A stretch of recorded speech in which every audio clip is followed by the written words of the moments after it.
Now you might have noticed that the scenery has changed a little bit. It's not as sunny as it used to be. It looks like it's going to be raining today, but it looks like it already is raining. But it looks awesome. It looks amazing. And there's thunder as well, so it sounds amazing. But anyway, your first 3 pages when you publish your book are extremely important.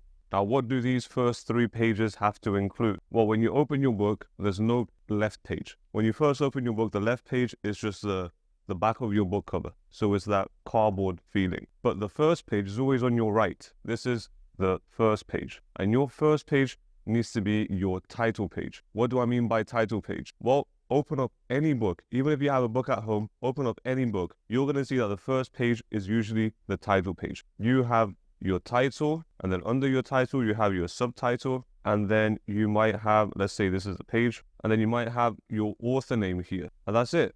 That's all you need for your title page. All you have to do with your title page is just let the reader know the title of your book, the subtitle, and the author name. If you have a publishing logo, you can put the publishing logo up here. So that's your title page. What about the next page? I don't know if you guys can hear the thunder, but it sounds amazing.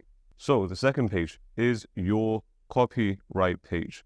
What do I mean by copyright? If you go down below, I'm going to leave a link to a file where you can copy and paste my copyright template. It just says blah, blah, blah, 2024, your name, copyright, all rights reserved, and blah, blah, blah. It's all of that. It's just a big, big template. All you have to do is just copy and paste it, put it on your second page, replace the company name with your name or your author name or your publisher name, and you're good to go. As long as you format it nice and neatly, you're good to go. And that leaves your final page, your table of contents page. What is this? This is the one that says chapter 1 is on this page.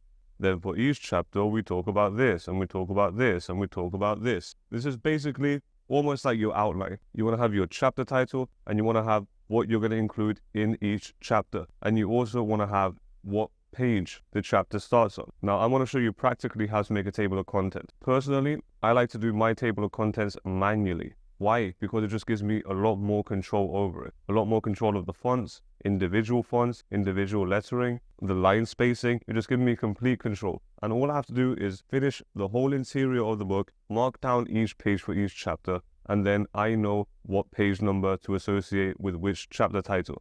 And I can just create my table of contents. Those are the first 3 pages that your customers are going to see from your book. Now, there's also one more page that a lot of people like to include. I need to clean this whiteboard. There's a bunch of black marks on it. But there's also one more page that a lot of publishers like to include, and that's your promo page. What's your promo page? Well, with this one, spelled page wrong. With your promo page, you can either have it at the start of the book or you can have it at the end of the book. Personally, I like to have it at the end of the book, and I'm going to explain exactly why now. So your promo page basically just says, here's a link to something free. Your promo page can say, if you give me your email, I will give you something for free. If it's a cookbook, it might be free recipes.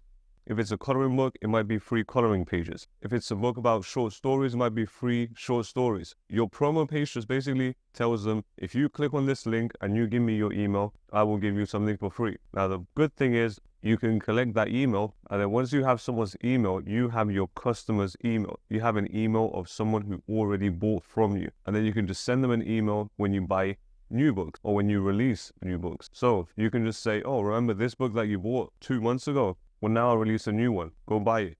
And a lot of them are going to go buy it. So you can use a promo page to collect emails. But here's what most publishers do. They put a promo page at the start of the book. Well, when you buy something, are you looking forward to the promo page? No, you're looking forward to actually reading what's inside. So when you put your promo page at the start, 2 things are going to happen. First of all, non-customers are going to be able to get your free things as well, because you can just go on the look inside feature.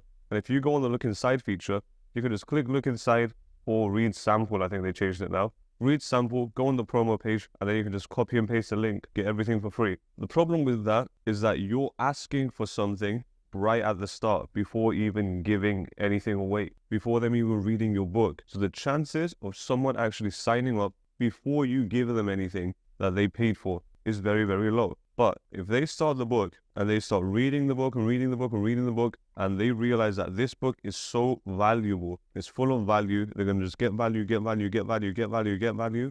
And then you say, oh, by the way, if you want more of this that you obviously read and enjoyed because you're at the end of the book, give me your email. And they're more likely to give their email at the end of the book than at the start. Because here, your only marketing is, oh, it's free. That's why you should get it. Usually free things are not all that great. But because it's free, you should go get it. But if you put your promo page at the end of your book, then what that's saying is, you know, all this value that you read, there's even more value if you give me your email. So even though it's free, the value of your free thing increases because they actually invested time into reading your book, which is why I usually put the promo pages at the end. So that's it. Let's get into the practical stuff.